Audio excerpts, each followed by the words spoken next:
escritora, poetisa, ativista e feminista estadunidense. Fique aí que a autora de hoje é um espetáculo.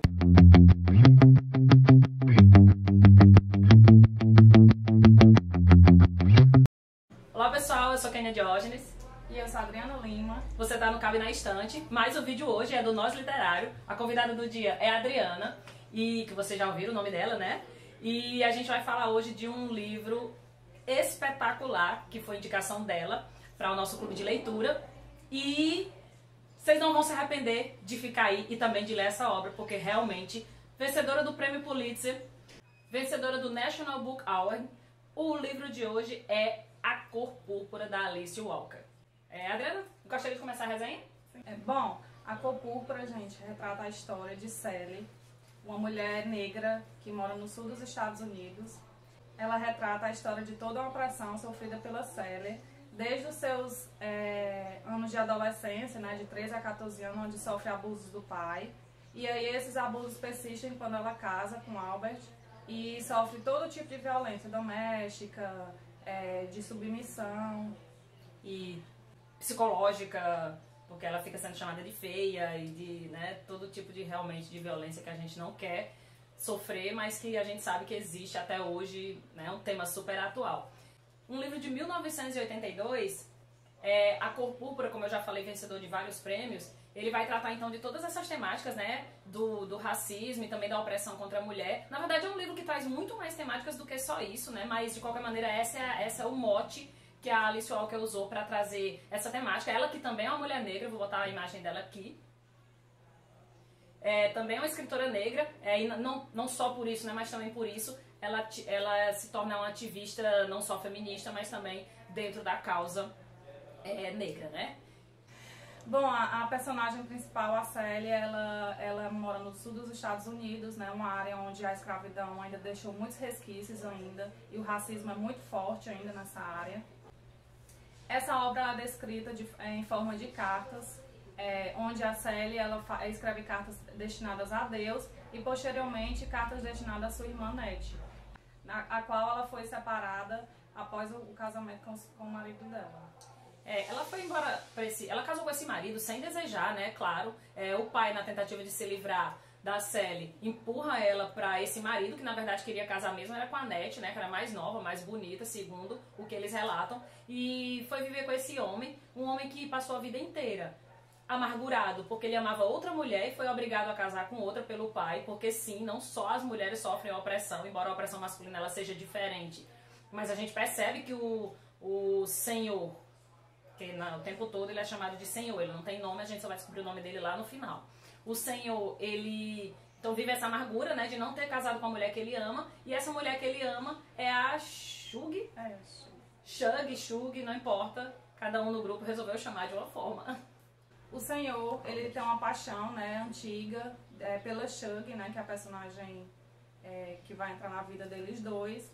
E ela é uma personagem totalmente oposta à Sally. Ela é uma personagem que quebra todos os paradigmas do que é ser mulher no início do século XX. Ela é uma personagem guerreira, ela é uma personagem que vai contra todos esses valores tradicionais. Os padrões impostos na época. Tradicionais. E aí ela chega na casa da Sally como amante do senhor, né? E a partir daí começa toda uma construção de relação entre elas, e que vai desencadear todo um despertar de consciência da Sally, né, em relação ao sistema de opressão que ela acaba internalizando desde criança até os dias que ela vive, né. Mas a Shug, gente, não foi a única personagem que desencadeou esse despertar na série, né? Aliás, esse é um livro cheio de personagens que você tem que ficar bem atento pra... senão você se perde na história, mas dá tudo certo no final. Nós temos também outros personagens assim, muito importantes para a história, e um deles é a Sofia, que é a esposa do filho de senhor, ou do senhor, que é uma mulher que não vai aceitar ser colocado cabresto nela de jeito nenhum, e nenhum, sob aspecto nenhum, né? É uma mulher que vem trazer para a vida da Sally um exemplo do que ela quer ser, mas tem horror a ser, porque ela tem medo, ela não sabe como ser, né? Ela passa a história inteira sem saber como ser igual a Sofia, e aí não vou contar os detalhes, porque vocês precisam ler esses detalhes, porque são muito interessantes. Então são personagens femininas, vejam bem, se vocês prestarem bem atenção, a gente só tem falado coisas boas e personagens femininas. As coisas ruins ficaram tudo pros personagens masculinos. O que fazer, não é? A Alice Walker foi quem decidiu trazer um feminismo para esta obra, né? Então a Sofia, ela vem trazer esse confronto diário, porque quando a Sofia casa com o filho dele, com o enteado dela, ela traz para dentro da casa da Célia esse confronto de ser uma mulher que não apanha, porque a Célia apanha todo dia. Ela apanha todo dia porque o Senhor porque ela não é a Shug, segundo ele vai dizer isso lá na frente, né? Então ela vai trazer então a Sofia representa o extremo oposto do que a Sally né? Mas o que ela gostaria de ser, eu acho. Ela gostaria, um dia ela vai gostar de ser, ela vai querer ser. Bom, a gente fica sabendo disso, né, por todas as cartas que a Sally escreve, não somente para Deus, mas ela escreve também para a irmã dela, Nete, a qual ela foi separada, que eu falei anteriormente. E a história da Nete, ela se desenvolve em um núcleo à parte, porque ela se desenvolve a partir... a Nete, ela é missionária, né, e ela vai viver na África.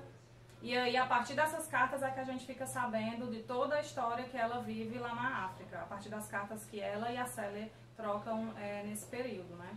E aí, dentro dessas cartas, a gente fica sabendo a questão de todo o colonialismo inglês que teve na África, né? Que a Sally, ela vive juntamente com os outros missionários em umas tribos africanas, e essas tribos africanas, elas começam a sofrer a desterritorialização dos ingleses, né? Que começam a querer introduzir a economia da borracha e começa a destruir todas as plantações, né? E aí ela retrata todo esse contexto, todo esse pano de fundo do colonialismo inglês, o que é um outro elemento muito importante da história na Cor Púrpura, né? E não se restringindo apenas aos personagens já elencados anteriormente. O interessante é que no momento da nossa discussão, parte do grupo detestou essa parte da história, tipo, achava um saco quando começavam as descrições da Net sobre a África. Parte do grupo amou essa parte da história, tipo, que legal, ficar sabendo disso. Foi assim, bem dividido isso daí, então vai ficar com vocês descobrir se vocês vão gostar ou não desse parêntese que a história faz para contar todo esse processo vivenciado lá na África. Eu entendo, a gente meio que não conversou isso no dia, mas eu entendo que, assim, faz parte desse movimento...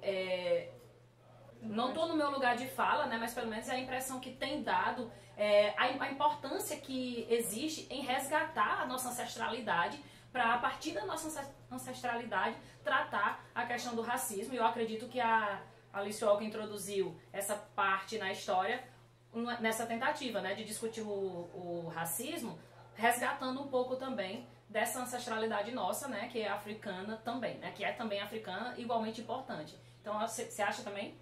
Sim, acho que ela trouxe isso muito bem assim para o texto, né? De não só como já falei, se restringir a esse núcleo, né? Dos personagens, mas trazer esse pano de fundo e mostrar mesmo que o próprio racismo é fruto também dessas colonizações, né? Que houveram e que ainda aconteciam no contexto da história, né? A Shug, gente, ela vai desempenhar um papel extremamente importante, né? Voltando lá pra nossa cantora, diva, maravilhosa, que a Sally se apaixona pela Shug. A gente ficou sempre em dúvida se foi uma paixão inicial, quando ela viu uma foto da Shug, se foi uma paixão de amor, né? Sexualmente falando, ou se foi tipo de, meu Deus, eu quero ser essa mulher um dia. Mas enfim, ela se apaixona pela Shug logo quando vê uma foto dela, e aí de repente aquela mulher vai pra dentro da casa dela, sendo até malvada com ela, certo? Em certos aspectos inicialmente, mas depois elas se tornam super amigas e a Sally vai se transformando pouco a pouco numa nova mulher a partir da falta de a partir da falta de filtro nas falas da Shug, né, que ela vai falar de buceta e de caralho, do diabo 4 lá, e Sally fica, meu Deus, ela está falando essas palavras e não é proibido, Deus, né, a Sally é muito religiosa. E a Shug também muito religiosa, isso é outro ponto bem interessante na história, né, Adriana? Sim, a questão da religião é muito interessante pelos pontos de vista, pelos pontos de vista diferentes que elas têm, né? A Sally é muito religiosa, mas num ponto de vista mais tradicional, não é, Kenny? Do que é Deus, né? Do que é a igreja, do que é a Bíblia. E a Shug vem também muito religiosa, mas de um ponto de vista mais progressista, digamos assim, né? dessa visão, né, mais tradicional do que é Deus, e ela confronta a Sally nisso, em diálogos belíssimos, né, que o livro traz, e é muito interessante essa parte da história. A gente quase para de discutir o livro para discutir religião no nosso encontro, mas aí a sensatez não permitiu para aquele momento.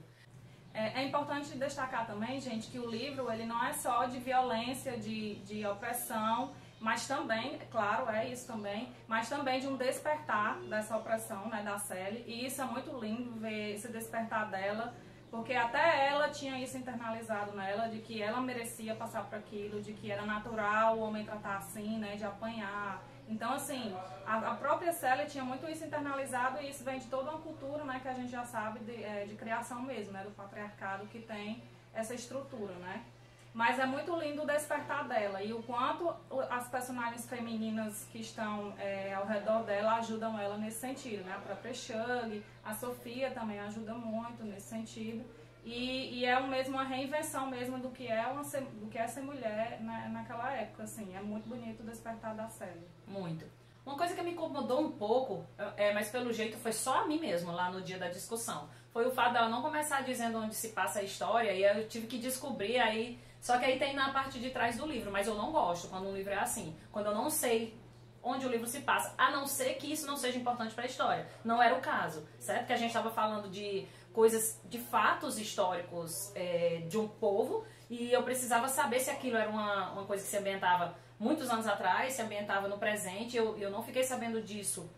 Aí lá do meio, assim, com as pistas que ela vai dando, é que a gente imagina onde se passa e quando se passa a história, né? Isso é uma coisa que me incomodou um pouco, mas como eu disse, no dia da discussão foi só a mim. Mas, de qualquer maneira, se vocês comprarem essa versão aqui da obra, atrás vai começar logo dizendo: se passa na Geórgia, no sul dos Estados Unidos, em tal ano, papapá, e aí dá tudo certo. Você já começa sabendo de tudo isso.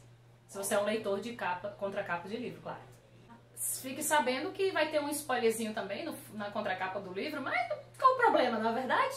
Se você quer saber onde se passa a história, ou você vê o vídeo e sabe que ele se passa no sul dos Estados Unidos, e dá tudo certo também. Adriana, foi muito boa essa sua indicação, né? Assim, eu não conhecia. A obra eu conhecia porque a Aninha já tinha lido, né? Eu vi que tinha lá nas obras dela lida, mas eu não sabia nem de que se tratava, não fazia nem ideia. Então, assim, eu fiquei muito feliz de ter lido esse livro. Muito obrigada, né? Eu já agradeço aqui também, agradeço por estar presente. Mas se você falar mais alguma coisa, pode. Não, gente, só para deixar como indicação, o livro, a Cor Púrpura também tem tem formato também de filme, né? E é um belo filme também, com belíssimas atuações. Enfim, e aí fica a dica para quem quiser assistir o filme, né? Que muito bom também o filme, bem fiel ao livro, assim, e traz reflexões também muito boas. Todo mundo que viu as duas formas achou que foi foi fiel, né? Foi bem bacana, porque tem adaptação que, uó, mas essa não. Essa foi bem indicada e já fica a dica da Adriana aí pra vocês também. E pra mim também, que eu vou assistir um dia. Com certeza. Então é isso, né? É isso. Então é isso, gente. Foi muito bom essa resenha, assim. Foi muito bom falar desse livro. A gente quer muito que vocês leiam, porque a gente agora tá na onda do grupo de falar de leituras necessárias. E aí, essa é uma leitura que eu acredito que se encaixa em leituras necessárias. Pra quê? Pra gente abrir os nossos horizontes. A gente pensa que não é racista, aí quando vê, a gente tá sendo de alguma maneira, seja na fala, seja no pensamento, ou por ignorância, né? E é quando a gente lê que a gente abre a mente, que a gente também desperta enquanto ser humano, pouco a pouco, assim como a Sally, mas a gente também, para outros temas que, por exemplo, eu não sofro, né? Eu sofro de um racismo, não de racismo, eu sofro de uma xenofobia por ser nordestina. Mas não sofro do racismo, é outro tipo de coisa. Então, assim, só lendo e abrindo os horizontes que a gente vai conseguir compreender e ser um ser mais humano, né? E essa é uma obra que contribui demais, importante. Leiam A Cor Púrpura. Adriana, vamos dar um tchau, então. Tchau, tchau.